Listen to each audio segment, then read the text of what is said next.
வணக்கம் teachers, welcome to our triple S chemistry channel. நாம இப்போ பார்க்க போகிறது யூஜி டிஆர்பியில் யூனிட் 3ல இருந்துட்டு டைப்ஸ் ஆஃப் நியூக்ளியர் ரியாக்ஷன் அப்படிங்கிற டாபிக் பார்க்க போகிறோம். ஸோ என்னென்ன டைப்ஸ்லாம் இருக்குது அப்படின்னு பார்த்தோம்னா எவாப்ரேஷன், டிரான்ஸ்ஃபர் ரியாக்ஷன், இதுலேயே வந்துட்டு ஸ்ட்ரிப்பிங், பிக்கப் அப்படின்னு 2 கிளாஸிஃபை ஆகும். And Oppenheimer Phillips reaction, spallation reaction, fission reaction, radiative capture, elastic scattering, inelastic scattering அப்படின்னு சொல்லிட்டு இவ்வளோ டைப்ஸ் இருக்கு. இதில் நம்ம ஃபர்ஸ்ட் பார்க்க போகிறது எவாப்ரேஷன் அப்படிங்கிற டாபிக்கு.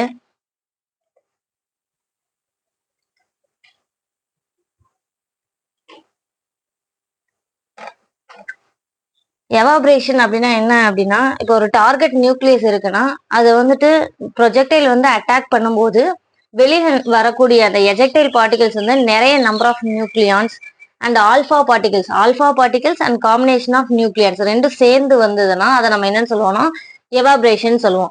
இப்போ எக்ஸாம்பிள் பார்த்தோம் அப்படின்னா சிசிஎம் 55-133 இதுல எஜெக்டைல் ஆகி வரக்கூடிய பார்ட்டிகிள்ஸ் வந்துட்டு இதோட காம்பினேஷன்ஸ் என்னவா இருக்கு, ஆல்ஃபா பார்ட்டிகல்ஸ் அண்ட் நியூட்ரான்ஸ் இருக்கு. ஓகேவா? ஸோ இந்த மாதிரி காம்பினேஷன் இருந்துச்சுன்னா இதுதான் நம்ம என்னன்னு சொல்லுவோம், எவாப்ரேஷன் சொல்லுவோம். அண்ட் இன்னொரு இது பார்த்தோம்னா டார்கெட் அண்ட் எஜெக்டர்ல ஆகக்கூடிய வரக்கூடிய particle daughter molecule, parent and daughter molecule, இதுக்கு இடையில இருக்கக்கூடிய மாஸ் டிஃபரன்ஸ் வந்து லெஸ் தேன் 10 இருக்கும், இல்லாட்டி ஆல்மோஸ்ட் சேமா இருக்கும். மாஸ் வந்து டிஃபரன்ஸ் லெஸ் தேன் 10 இருக்கும், இல்லாட்டி ஆல்மோஸ்ட் சேமா இருக்கும். இப்படி இருந்தாலும் அது என்னதான் எவாப்ரேஷன் ப்ராசஸ் தான். அதாவது நம்மளுக்கு எஜெக்டைல் ஆகி வரக்கூடிய particles combinations of alpha particles and neutrons இந்த மாதிரி வந்தது அப்படின்னா நம்ம அதை என்னன்னு சொல்லுவோம், எவாப்ரேஷன் சொல்லுவோம். Parent nuclei and daughter nuclei ரெண்டு கிடையில் உள்ள மாஸ் நம்பர் வந்து ஆல்மோஸ்ட் சிமிலரா இருக்கும்.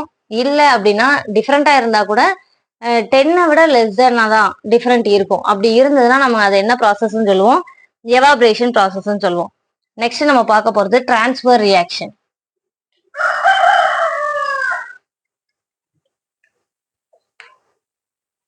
செகண்ட் கேட்டகரியான டிரான்ஸ்ஃபர் ரியாக்ஷன் பார்க்க போறோம். டிரான்ஸ்ஃபர் ரியாக்ஷன்லேயே ஃபர்ஸ்ட் நம்மளுக்கு யாரு அந்த கேட்டகரி கீழே வர்றாங்க அப்படின்னு பார்த்தோம்னா ஸ்ட்ரிப்பிங். அதாவது ஸ்ட்ரிப்பிங் ரியாக்ஷன் இதுல வந்துட்டு ஒரு டார்கெட் நியூக்ளியஸ் இருக்கு அப்படின்னு எடுத்துக்கிட்டோம்னா, அதாவது இப்போ எக்ஸாம்பிளுக்கு நான் காப்பர் எடுத்துக்கிறேன்னு வச்சுக்கோங்க. இது டார்கெட் நியூக்ளியஸ். இதை ஒரு ப்ரொஜெக்டைல் வந்து அட்டாக் பண்ணுது. லிபரேட் ஆகி வரக்கூடியது இது யாரு, டாட்டர் நியூக்ளியஸ். இது எஜெக்டைல் 1H1ங்கிறது புரோட்டான் அப்படிங்கிறது எஜெக்டைல். அதாவது ப்ரொஜெக்டைல் வந்து அட்டாக் பண்றதுல இருந்து ஒரு இது நியூட்ரான் வந்து அப்சார்ப் பண்ணிட்டு, அதாவது மாஸ் நம்பர் வந்து இன்க்ரீஸ் ஆயிரும். எதுக்கு, டாட்டர் நியூக்ளியஸ்க்கு. ப்ரொஜெக்டைல இருந்து ஒரு இதை என்ன பண்ணிடும், அப்சார்ப் பண்ணிருச்சு அப்படின்னா அதான் என்னது, ஸ்ட்ரிப்பிங் அப்படின்னு சொல்லுவோம். ஓகேவா? ஸ்ட்ரிப்பிங் ரியாக்ஷன் அப்படின்னா இன்சிடென்ட் பார்ட்டிகிள்ல இருந்துட்டு என்ன பண்ணும், ஒரு மாலிகுலை வந்து அப்சர்வ் பண்ணிருக்கும். அதாவது ஒரு புரோட்டான் இது வந்து இங்க என்ன ஆயிருக்கு, இன்க்ரீஸ் ஆயிருக்கு. மாஸ் நம்பர் வந்துட்டு என்ன ஆயிரும், இன்க்ரீஸ் ஆயிரும் டாட்டர் நியூக்ளியைக்கு. ஓகேவா? அதாவது மாஸ் ஆஃப் த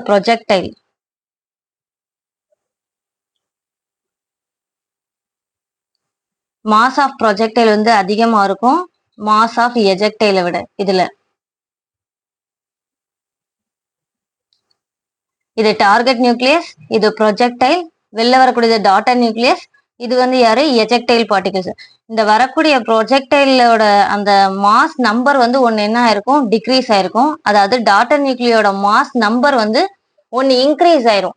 அந்த இன்சிடென்ட் பார்ட்டிகல் இருந்து ஒன்னை வந்து இது வந்து அப்சர்வ் பண்ணியிருக்கும். ஸோ ஓகேவா, இதான் என்னது ஸ்ட்ரிப்பிங் ப்ராசஸ். இதுலேயே செகண்ட் கேட்டகரியான பிக்கப் ரியாக்ஷன்.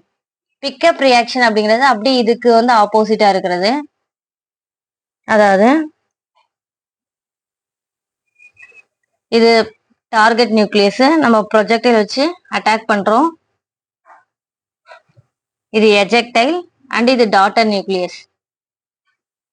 அதாவது ப்ரொஜெக்டைல் வந்துட்டு என்ன பண்ணிரும், ஒரு ப்ரொஜெக்டைலோட மாஸ் நம்பர் அதாவது இன்க்ரீஸ் ஆயிருக்கும். அதாவது எஜெக்ட் ஆகி வரக்கூடிய பார்ட்டிகிள் இந்த 1H2ங்கிறது இந்த நம்பர் வந்து என்னவாயிட்டு 1H3 ஆயிடுச்சு. அதாவது டார்கெட் நியூக்ளியஸ்ல இருந்துட்டு ஒன்னதை வந்து இது அப்சர்வ் பண்ணிடும். ஓகேவா? அதாவது இதுக்கு அப்படி ஆப்போசிட்டா இருக்குது. Mass of projectile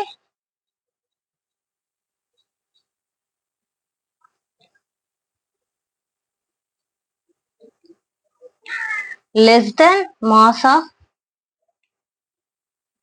எஜெக்டைல். எஜெக்டைல் பார்ட்டிகிளோட மாஸ் நம்பர் என்ன இருக்கு, 1 இன்க்ரீஸ் ஆயிருக்கு ப்ரொஜெக்டைலை விட. ஓகேவா? ஸோ இதுதான் என்னது பிக்கப் ரியாக்ஷன். அதாவது இன்சிடென்ட் பார்ட்டிகிள்ல இருந்து ஒன்ன வந்து இது அப்சர்வ் பண்ணிருக்கு. ஃபர்ஸ்ட் இதுல நம்ம பார்த்ததுல இன்சிடென்ட் பார்ட்டிகிள் அப்சர்வ் பண்ணிருக்கோம். இது வந்து என்ன பண்ணிருக்கு, இன்சிடென்ட் பார்ட்டிகிள் இருந்து ப்ரொஜெக்டைல் வந்து ஒன்னு அப்சர்வ் பண்ணி மாஸ் நம்பர் 1 இன்க்ரீஸ் ஆயிருக்கு. இதுதான் என்ன ப்ராசஸ், பிக்கப் ரியாக்ஷன். ஓகேவா?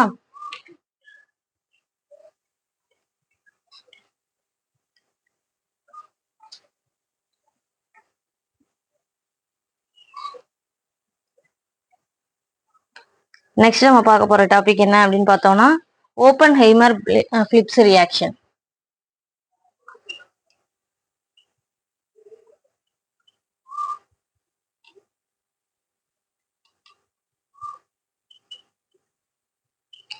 ஓப்பன்ஹைமர் ஃபிளிப்ஸ் ரியாக்ஷன் அப்படின்னா என்ன அர்த்தம் அப்படின்னு பார்த்தோம்னா, அதாவது இதுல வந்துட்டு என்ன வரும் அப்படின்னு பார்த்தோம்னா, ஒரு டியூட்ரான் வந்துட்டு ப்ரொஜெக்டைலா இருக்கும், எஜெக்டைல் ஆகி வர்றது புரோட்டானா இருக்கும்.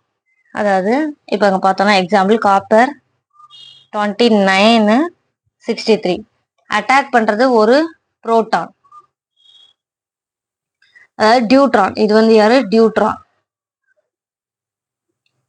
வெளில வரக்கூடிய எஜெக்டைல் ஆகி வரக்கூடிய பார்ட்டிகிள் யாரு அப்படின்னு பார்த்தோம்னா புரோட்டான். ஸோ இது என்ன ரியாக்ஷன் அப்படின்னு பார்த்தோம்னா deuteron is converted into proton. இந்த மாதிரி இருந்ததுன்னா அதாவது ஓப்பன்ஹைமர் ஃபிளிப்ஸ் ரியாக்ஷன் ஷார்ட் ஃபார்ம்னா ஓபி.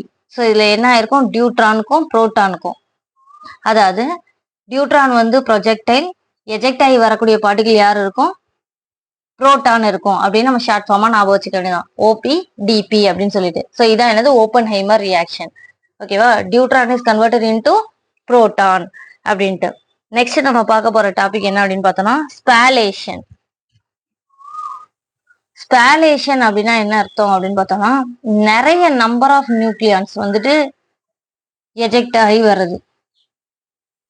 இப்போ ஒரு டார்கெட் நியூக்ளியஸ் இருக்கு அப்படின்னு பார்த்தோம்னா அது வந்து நம்ம ஹை எனர்ஜி இருக்கக்கூடிய, அதாவது 400 மில்லி எலக்ட்ரான் வோல்ட்ஸ் இருக்கக்கூடிய ஒரு புரோட்டான்னாலேயோ அல்லது 200 மில்லி எலக்ட்ரான்ஸ் இருக்கக்கூடிய டியூட்ரான்ஸ்னாலேயோ நம்ம வந்து அதை பம்பார்ட் பண்ண வைக்கிறோம், ஒரு டார்கெட் நியூக்ளியஸ் மேல மோத வைக்கிறோம் அப்படின்னு பார்த்தோம்னா நம்மளுக்கு வெளியில வரக்கூடிய பார்ட்டிகிள்ஸ் பார்த்தோம்னா நிறைய நம்பர் ஆஃப் நியூட்ரான்ஸ் வந்து வெளியில வரும். அதாவது இதை கம்பேர் பண்ணும்போது பார்த்தோம்னா எவாப்ரேஷன்லயும் நியூட்ரான்ஸ் தான் நிறைய இது வெளியில வரும். இதுல வந்துட்டு நிறைய லார்ஜ் நம்பர் ஆஃப் நியூட்ரான்ஸ் வந்து என்ன ஆகும், எஜெக்ட் ஆகி வரும். அதாவது பேரண்ட் நியூக்ளியஸை விட டாட்டர் நியூக்ளியோட மாசஸ்லாம் கம்பேர் பண்ணோம்னா சின்னதாக தான் இருக்கும், இது லைட்டர் பார்ட்டிகிளா தான் இருக்கும். ஓகேவா? இப்போ எக்ஸாம்பிள் பார்த்தோம் அப்படின்னு பார்த்தோம்னா புரோமின் 79 அப்படின்னு இருக்குன்னா இது ஒரு புரோட்டான் வந்து அட்டாக் பண்ணதுன்னு வச்சுக்கோங்க. இதுல வரக்கூடிய scandium 44 7 molecules of alpha particles வந்திருக்கு. 2 ஹீலியம் 4னா என்ன அர்த்தம், ஆல்ஃபா பார்ட்டிகல்ஸ். 7 மாலிகுல்ஸ் என்ன வருது, நியூட்ரான் வருது. அண்ட் 1 புரோட்டான் எஜெக்ட் ஆகுது.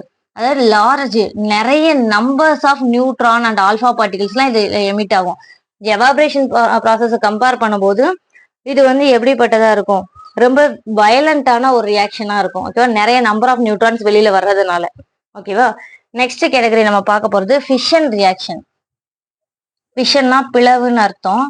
அதாவது ஒரு டார்கெட் நியூக்ளியஸ் இருக்கு அப்படின்னா அதை நம்ம நியூட்ரானை வச்சு மோத வச்சு அதை எக்ஸைட் ஸ்டேட்டுக்கு கொண்டு போய் அதை பிரேக் பண்ணணும். எக்ஸைடேஷன் ஆகி அங்க இருந்துட்டு அந்த மாலிகுல் ஒரு லார்ஜர் மாலிகுலா இருக்கிறது ஒரு 2 கம்பேரபிள் எனர்ஜி இருக்கக்கூடிய ஒரு ஃப்ராக்மெண்டா உடஞ்சி வரும். அதுதான் என்னன்னா ஃபிஷன் ப்ராசஸ் அப்படின்னு சொல்லுவோம். இப்போ நம்ம எக்ஸாம்பிளுக்கு யுரேனியம் 235 இருக்கு அப்படின்னு எடுத்துக்கிட்டோம்னா ஒரு நியூட்ரானை வச்சு நம்ம அதை என்ன பண்றோம், பம்பார்ட் பண்ணும்போது யுரேனியம் 235 அப்படிங்கிறது எக்ஸைட் ஆகி 2 ஃப்ராக்மெண்டா என்ன ஆகும், உடஞ்சி வரும். ஓகேவா? ஸோ இதை தான் நம்ம என்னன்னு சொல்லுவோம் அப்படின்னா ஃபிஷன் ரியாக்ஷன் அப்படின்னு சொல்லுவோம். இது பேரியமாவும் கிரிப்டானாவும் என்ன ஆகுது, 2 ஃப்ராக்மெண்டா கன்வெர்ட் ஆகுது. நிறைய நம்பர் ஆஃப் நியூட்ரான்ஸ் இதுல வந்து என்ன ஆகும், லிபரேட் ஆகும். இதுதான் என்ன ரியாக்ஷன், ஃபிஷன் ரியாக்ஷன். ஓகேவா? நெக்ஸ்ட் நம்ம பார்க்க போற டாபிக் என்னன்னா ரேடியேட்டிவ் கேப்சர்.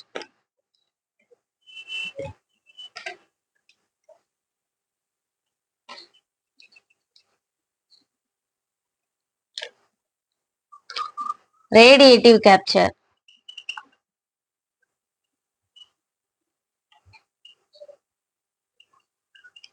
ரேடியேட்டிவ் கேப்சர்னா ஒன்றும் இல்லை, இப்போ நம்ம ஒரு டார்கெட் நியூக்ளியஸை நியூட்ரானை வச்சு நம்ம பம்பார்ட் பண்ணும்போது நம்மளுக்கு அங்கே எமிட் ஆகிற பார்ட்டிகல்ஸ் காமா பார்ட்டிகல்ஸ் வந்து வெளியில வந்துச்சு அப்படின்னா, எமிட் ஆகிறது காமா ரேஸ் வந்து எமிட் ஆகுது அப்படின்னா நம்ம அதை என்னன்னு சொல்லுவோம்னா ரேடியேட்டிவ் கேப்சர் அப்படின்னு சொல்லுவோம். இப்போ எக்ஸாம்பிளுக்கு நான் டார்கெட் நியூக்ளியஸை சோடியம் எடுத்துக்கிறேன் அப்படின்னா, இதை நான் ஒரு நியூட்ரானை வச்சு நான் என்ன பண்றேன், இது மேல பம்பார்ட் பண்ணி விடுறேன், மோத வைக்கிறேன். ஸோ அப்போ எனக்கு டாட்டர் நியூக்ளியஸ் என்னன்னு பார்த்தோம்னா சோடியம் தான். இதுல ஆனா யார் வெளியில வராங்க, ஒரு குறிப்பிட்ட எனர்ஜி இருக்கக்கூடிய காமா ரேஸ் வந்து எமிட் ஆகுது. இந்த மாதிரி காமா ரேஸ் எமிஷன் இருந்துச்சுன்னா அந்த ரியாக்ஷன் நம்ம என்னன்னு சொல்லுவோம், ரேடியேட்டிவ் கேப்சர் ரியாக்ஷன் அப்படின்ட்டு சொல்லுவோம். ஓகேவா. நெக்ஸ்ட் இதுல என்னெல்லாம் இருக்கலாம்னா, ஒரு நியூட்ரானை வச்சு நம்ம அட்டாக் பண்றதும் இருக்கலாம், புரோட்டானை வச்சு கூட நம்ம என்ன பண்ணலாம், டார்கெட் நியூக்ளியஸை அட்டாக் பண்ணலாம். ஆனா வெளியில வரக்கூடிய ரேஸ் என்னவா தான் இருக்கணும், கண்டிப்பா காமா ரேஸா தான் இருக்கும். ஓகேவா. அப்படி இருந்தாலும் அது என்னது ரேடியேட்டிவ் கேப்சர். நெக்ஸ்ட் நம்ம இதுல கேட்டகரி என்ன கேட்டகரி பார்க்க போறோம்னா, இந்த ரேடியேட்டிவ் கேப்சர் அப்படிங்கிறதுக்குள்ள இருக்கக்கூடிய கே எலக்ட்ரான் கேப்சர் அப்படிங்கிறது பார்க்க போறோம். கே எலக்ட்ரான்னா வேற ஒன்றும் இல்லை, நியூக்ளியஸ்க்கு நியரஸ்டா இருக்கக்கூடிய ஷெல் தான் என்னது கே ஷெல்லு. ஸோ அதுல இருக்கக்கூடிய எலக்ட்ரானை கேப்சர் பண்ணிக்கிட்டு என்னது ரியாக்ஷன் நடக்க போகுது. ஸோ அப்போ என்ன ஆகும் அப்படின்னு பார்த்தோம்னா, ரியாக்ஷன் பாருங்க, 4 பெரிலியம் 7 ஒரு எலக்ட்ரானை கேப்சர் பண்ணுது. இது என்ன எலக்ட்ரான், கே எலக்ட்ரான், அதாவது நியூக்ளியஸ்க்கு நியரஸ்டா இருக்கக்கூடிய கே ஷெல் அதுல இருக்கக்கூடிய எலக்ட்ரானை கேப்சர் பண்ணுது. கேப்சர் பண்ணி வரக்கூடிய டாட்டர் நியூக்ளியம் இங்க வந்து லித்தியம். இங்கே யார் தான் வெளியில வருவாங்க, காமா ரேஸ் தான் வெளியில வரும். ஓகேவா. ஆனா இங்க என்ன அப்சர்வ் பண்ணிருக்கு, எலக்ட்ரானை கே ஷெல்ல இருக்கக்கூடிய எலக்ட்ரானை அப்சர்வ் பண்ணி நடக்கிறதுனால இது வந்து என்ன ரியாக்ஷன், கே எலக்ட்ரான் கேப்சர் அப்படின்னு சொல்றோம். ஓகேவா. ஃபர்ஸ்ட் இதுல ரேடியேட்டிவ் கேப்சர் அப்படின்னா ஒரு நியூட்ரானால நம்ம அட்டாக் பண்ண வைக்கலாம் அல்லது புரோட்டானால அட்டாக் பண்ண வைக்கலாம். புரோட்டானா 1H1. ஸோ அட்டாக் பண்ண வைக்கிறோம். வெளியில வரக்கூடிய ரேடியேஷன்ஸ் காமா ரேடியேஷன்ஸா இருக்கும் கண்டிப்பா. கே எலக்ட்ரான் கேப்சர் அப்படிங்கும்போது எலக்ட்ரானை கேப்சர் பண்ணும், எமிட் ஆகிறது ரேடியேஷன்ஸ் என்னதான் இங்கேயும் காமா ரேடியேஷன்ஸ் தான். இங்க என்ன இருக்கும்னா, நியூட்ரானுக்கும் புரோட்டானுக்கும் இடையில உள்ள ரேஷியோ வந்து என்ன இருக்கும்னா இன்க்ரீஸ் ஆயிருக்கும். நியூட்ரான் புரோட்டான் ரேஷியோனா இங்க நியூட்ரான் வேல்யூ என்னது 7 - 4 3, புரோட்டானோட வேல்யூ என்னது 4. ஸோ 3/4 இருக்கு. இங்க என்ன இருக்கும், நியூட்ரானோட வேல்யூ 4, புரோட்டானோட வேல்யூ 3. ஸோ என்ன இருக்கு, நியூட்ரான் புரோட்டான் ரேஷியோ வந்து நியூட்ரான் புரோட்டான் ரேஷியோ இன்க்ரீஸ் ஆயிருக்கு. ஓகேவா. ஸோ இதுதான் என்னது கே எலக்ட்ரான் கேப்சர் அப்படின்னு சொல்லுவோம். நெக்ஸ்ட் பார்க்க போற டாபிக் என்ன அப்படின்னு பார்த்தோம்னா எலாஸ்டிக் ஸ்கேட்டரிங்.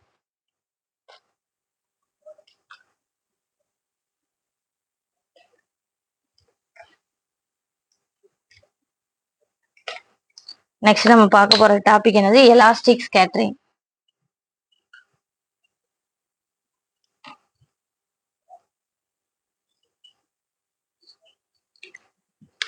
எலாஸ்டிக் ஸ்கேட்டரிங் அப்படின்னா என்ன அர்த்தம்னா, நம்ம வந்து ஒரு பார்ட்டிகிளை வந்து ஒரு டார்கெட் நியூக்ளியஸை நம்ம ஒரு மாலிகுல்ஸ் வச்சு மோத வைக்கிறோம்.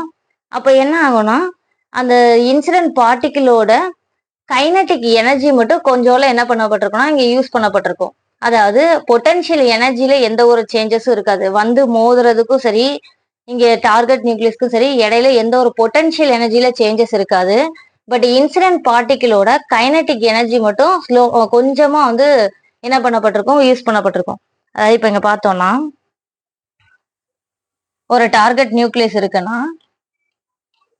இதுல வந்துட்டு நான் ஒரு நியூட்ரானை வச்சு பம்பார்ட் பண்றேன் அப்படின்னா வெளியில வரக்கூடிய daughter nucleus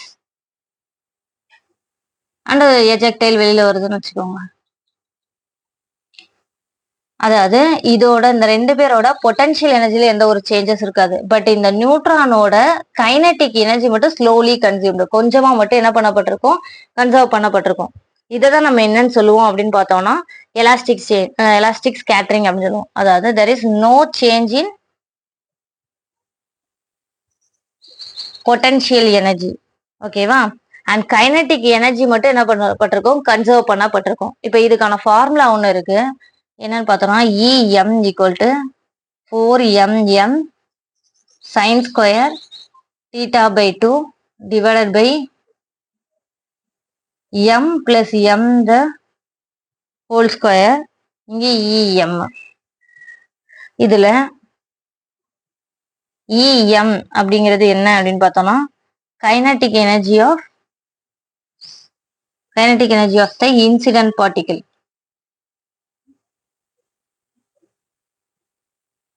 kinetic energy of the incident particle. எம்ங்கிறது என்னன்னா mass of the particle.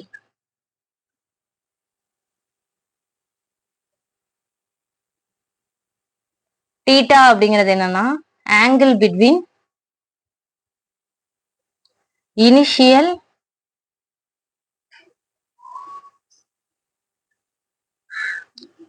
and final path of the particle.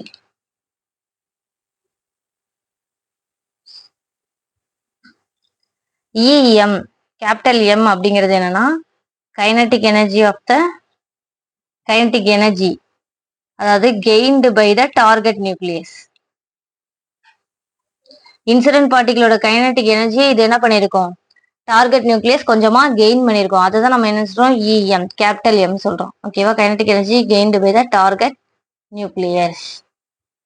ஓகேவா, இதுதான் எனது எலாஸ்டிக் ஸ்கேட்டரிங். அதாவது இன்சிடென்ட் பார்ட்டிகளோட கொஞ்சம் கைனடிக் எனர்ஜியை அந்த டார்கெட் நியூக்ளியஸ் என்ன பண்ணிரும், அப்சர்வ் பண்ணிரும். இதுதான் எனது எலாஸ்டிக் ஸ்கேட்டரிங். ஆனா பொட்டன்ஷியல் எனர்ஜியில எந்த ஒரு சேஞ்சஸும் இருக்காது. ஓகேவா, நெக்ஸ்ட் நம்ம பார்க்க போறது இன்எலாஸ்டிக் ஸ்கேட்டரிங்.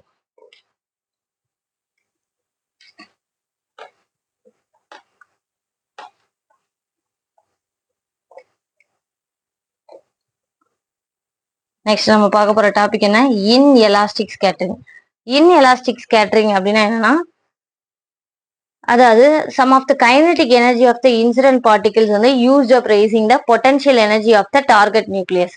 அதாவது நம்ம இன்சிடென்ட் பார்ட்டிகளோட கைனடிக் எனர்ஜியை கொஞ்சமா யூஸ் பண்ணி டார்கெட் நியூக்ளியஸோட பொட்டன்ஷியல் எனர்ஜி கொஞ்சம் ரைஸ் ஆயிருந்தது அப்படின்னா அதை நம்ம என்ன சொல்லுவோம், இன்எலாஸ்டிக் ஸ்கேட்டரிங் சொல்லுவோம். ஃபர்ஸ்ட் இதுல எலாஸ்டிக் ஸ்கேட்டரிங்ல நம்ம என்ன பார்த்தோம், பொட்டன்ஷியல் எனர்ஜில எந்த ஒரு சேஞ்சும் இல்லை, டார்கெட் நியூக்ளியஸோட கைனடிக் எனர்ஜி மட்டும் தான் கொஞ்சமா சேஞ்ச் ஆயிருக்கும் அப்படின்னு சொல்லி பார்த்தோம். இங்க என்ன இருக்குமா, இன்சிடென்ட் பார்ட்டிகளோட கைனடிக் எனர்ஜியை கொஞ்சமா யூஸ் பண்ணி, அதாவது டார்கெட் நியூக்ளியஸோட பொட்டன்ஷியல் எனர்ஜி கொஞ்சமா என்ன ஆயிருக்கும், ரைஸ் ஆயிருக்கும் அப்படின்னு சொல்றாங்க. இப்போ எக்ஸாம்பிளுக்கு பார்த்தோம்னா சில்வர்ன்னு இருக்குன்னா இதை நம்ம நியூட்ரானால அட்டாக் பண்றோம், டார்கெட் நியூக்ளியஸ், இது ப்ரொஜெக்டைல். 107 எம்னு போட்டுக்கணும், மெட்டாஸ்டேபிள்னு அர்த்தம், கொஞ்சம் எக்ஸைட் ஆயிருக்கு. ஓகேவா, நியூட்ரானே வெளில வந்திருக்கு. அதாவது என்ன இருக்கும் அப்படின்னு பார்த்தோம்னா, இதுல இருந்துட்டு இதோட பொட்டன்ஷியல் எனர்ஜி இங்க இருக்கிறத விட இங்க கொஞ்சமா என்ன இருக்கு, எக்ஸைட் ஆகி அதிகமாயிருக்கு அப்படின்னு சொல்றோம். பொட்டன்ஷியல் எனர்ஜியில சேஞ்சஸ் இருக்கு அப்படின்னா அது என்னது, இன்எலாஸ்டிக் ஸ்கேட்டரிங். ஓகேவா, இதுக்கு அடுத்து இருக்கக்கூடிய டாபிக்ஸ்லாம் அடுத்தடுத்த வீடியோல பார்க்கலாம். மறக்காம நம்ம சேனல் சப்ஸ்கிரைப் பண்ணுங்க, உங்க ஃப்ரெண்ட்ஸ் எல்லாத்துக்கும் ஷேர் பண்ணுங்க. Thank you teachers.